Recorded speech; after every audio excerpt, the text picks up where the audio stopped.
Shalom tout le monde, parlons un peu de Avatar aujourd'hui. Non, l'autre. Voilà. J'avais déjà mentionné cette série dans une de mes précédentes vidéos en parlant du fait que j'avais découvert cette série un peu sur le tard, mais que la découverte a été concluante.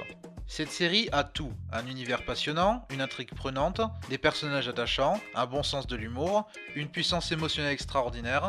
Sans nul doute une des meilleures séries d'animation pondues par Nickelodeon, si ce n'est la meilleure, en tout cas l'une des plus réputées. Il semble incongru de se dire qu'elle ait pu faire un mauvais épisode tant elle regorge de pépites. Mais quand on demande aux fans quel serait selon eux le pire épisode, un titre revient quasi constamment, The Great Divide, ou Le Grand Canyon en VF. En fait, cet épisode a une telle réputation dans le mauvais sens du terme que les auteurs eux-mêmes ont tourné cet épisode en dérision au cours de l'épisode récapitulatif Les Comédiens de l'île de Braise. Look, it's the Great Divide, the biggest canyon in the Earth Kingdom. Let's keep flying. A défaut d'être considéré comme une horreur absolue, pas mal de fans préfèrent nier l'existence de cet épisode. Ce ne sera pas le seul et unique, pas très apprécié de la série, mais celui qui revient spontanément en tête quand on demande le pire. N'écoutant que ma démence, j'ai donc décidé de faire un petit récap de cet épisode pour explorer ce qui le rend si peu considéré dans la fanbase. L'épisode démarre à l'approche du coucher du soleil alors que la troupe prépare son campement. Sokka monte la tente et Katara ramasse du bois pour le feu. Sauf qu'ils se disputent, l'une reprochant à son frère sa négligence en ne mettant pas les protections pour la pluie car ce dernier assure qu'il ne pleuvra pas cette nuit, et l'autre reprochant à sa sœur d'avoir pris avec elle du bois trop léger pour faire du feu. Aang intervient alors et réconcilie les deux avec de sages paroles. Harsh words won't solve problems. Action will. Why don't you just switch jobs? Sounds good. Whatever. You see that? Settling feuds and making peace. All in a day's work for the Avatar. Fin. Plus sérieusement, je crois que là, à ce stade, n'importe qui comprendra qu'il y aura un certain leitmotiv, vu à quel point c'est inséré de façon non subtile. J'en veux pour preuve l'instant d'après où Momo et Appa se disputent pour une pastèque. Aang résout alors le conflit en partageant le fruit. Mais quel est ce prodige? Le lendemain, la troupe arrive face au fameux Grand Canyon. There it is, guys. The Great Divide. Il est trop vieux et trop nul, j'en veux un nouveau, tout de suite. Une autre personne arrive auprès d'eux clamant qu'il était là en premier pour réserver au nom de sa tribu, les cheveux propres les Ganjin, la traversée du canyon par un guide maître de la terre. Et là intervient une autre tribu de réfugiés, la tribu des cheveux sales des Aang, que le Ganjin signale comme tribu ennemie de la sienne depuis une centaine d'années. But they sent me ahead of them to hold a spot. I didn't know the Canyon Guide took reservations. Of course you didn't. That's the ignorance I'd expect from a messy Zhang. So unorganized and ill-prepared for a journey. C'est drôle, la première dispute entre Sokka et Katara m'apparaît presque plus mature comparée à celle-là soudainement. Le guide Apparaît alors, ainsi que le reste de la tribu des Ganjin, et les disputes reprennent de plus belle pour savoir qui aura le droit de traverser le canyon aujourd'hui même avec le guide, jusqu'à la cité de Ba Sing Se. Deuxième fois à peine que la cité de Ba Sing Se est mentionnée dans la série d'ailleurs, après l'épisode Le Monde des Esprits, cité qui aura une grande importance par la suite, et c'est toujours sympa de mentionner son importance pour le peuple. Maybe you Zhangs wouldn't have so many sick people if you weren't such slobs. If you Ganjins weren't so clean, maybe you wouldn't live to be so old. Bon ok, celle-là me fait rire j'avoue. Katara propose à Aang de remettre ses qualités de diplomate en pratique. Vous savez, oui, après nous avoir ébloui avec la première fois. Aang pense cependant que la tâche sera plus difficile cette fois parce qu'on parle là d'une troupe qui se dispute depuis une centaine d'années. Mec, ce sont deux tribus avec des répartis de collégiens, c'est pas comme s'il y avait une guerre sanglante entre les deux tribus. You could share the Earthbender and travel together? Ah, je confirme, quel talent de diplomate, personne n'aurait pensé à une telle solution. Les tribus refusent de traverser le canyon ensemble vu à quel point elles ne peuvent pas se sentir. T'as compris? Ils peuvent pas se sentir, ils disent que les angles sont sales, tout ça. Non? Bon ok, c'était très mauvais. Vite Johnny, couvre-moi, vite! Bref, après avoir échoué avec cette tentative, Aang s'énerve un peu et parvient à les convaincre. C'est tout ce qu'il faut dans la vie, s'affirmer. Même quand on est l'avatar. Appa, de son côté, se chargera de transporter les malades et les personnes âgées des deux tribus. Ouais, bonne idée s'il en est de faire voyager les malades et les vieux ensemble, aucun risque. He's the Avatar, Sokka. Making peace between people is his job. Merci, j'avais compris. Je crois que même le spectateur le plus naïf l'aura compris à ce stade. His job's gonna make us cross this whole thing on foot, isn't it? Ouais, même dans les moins bons épisodes, on peut toujours compter sur Sokka pour relever au moins un peu le niveau de drôlerie. Vous l'aurez donc compris, le gros de l'épisode sera sur un conflit entre les deux tribus au cours de la traversée dans ce canyon. Vous noterez toute la subtilité d'avoir appelé ce canyon Great Divide, divide en anglais qui signifie aussi diviser quand c'est utilisé en verbe, subtilité vous dis-je. Enfin bref, après que le guide ait forcé les voyageurs à ne pas prendre de nourriture avec eux au risque d'attirer les bêtes dangereuses du canyon, c'est le début de la traversée. Et je dois bien l'admettre, j'aime bien le personnage du guide qui a quelques bonnes lignes. Les passages dans le canyon ont aussi une ambiance sympathique, particulièrement du point de vue musical, je ne saurais trop dire pourquoi, mais il y a un truc qui me plaît qui s'en dégage.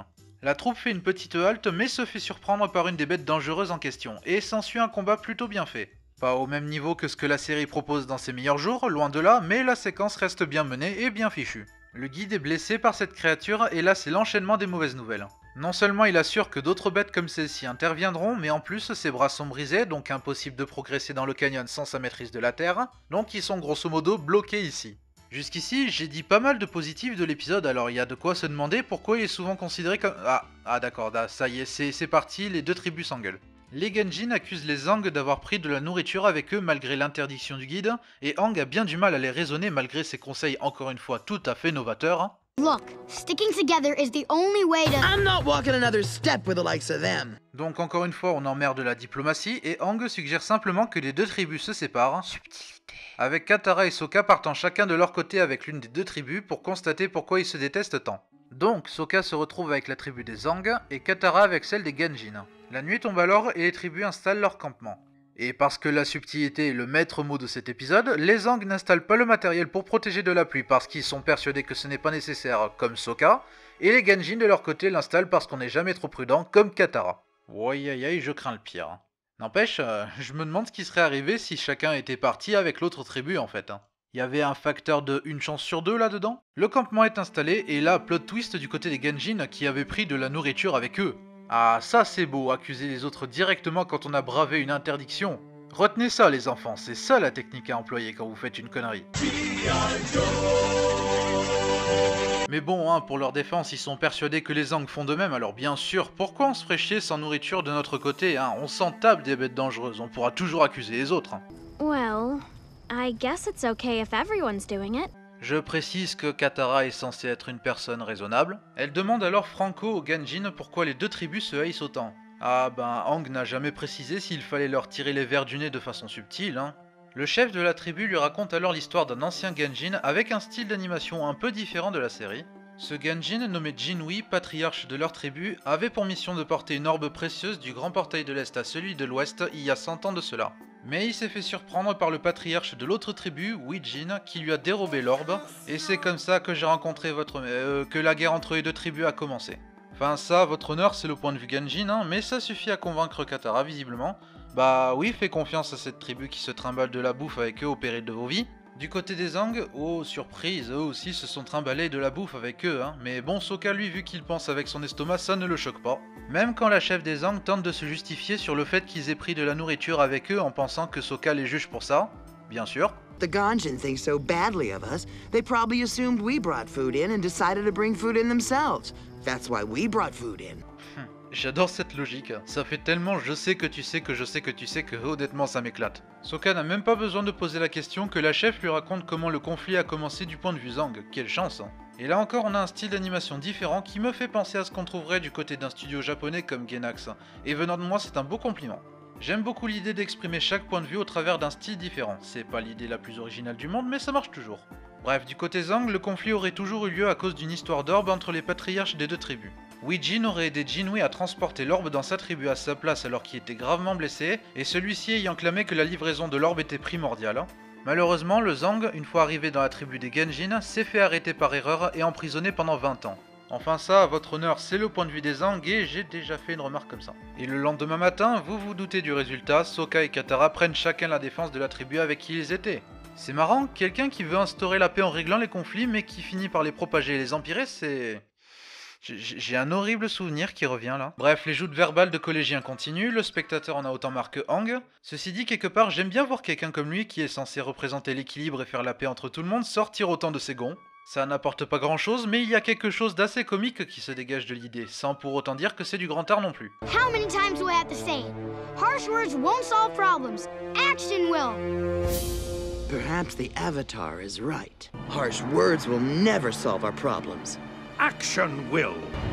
Ah, faut faire attention à ce qu'on dit, hein. En même temps, c'est clair que quand les insultes sont aussi violentes que... Maybe the Zhang can climb the wall with their long, disgusting fingernails.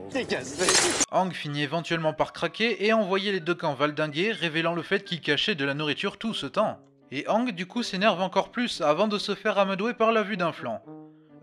Pour être honnête, je ne vois pas trop le but de cette scène. Oui, bon, j'imagine c'est pour apporter un gag, mais ils ne rebondissent pas dessus après alors. Hein. Ça tombe un peu comme un cheveu sur la soupe en fait.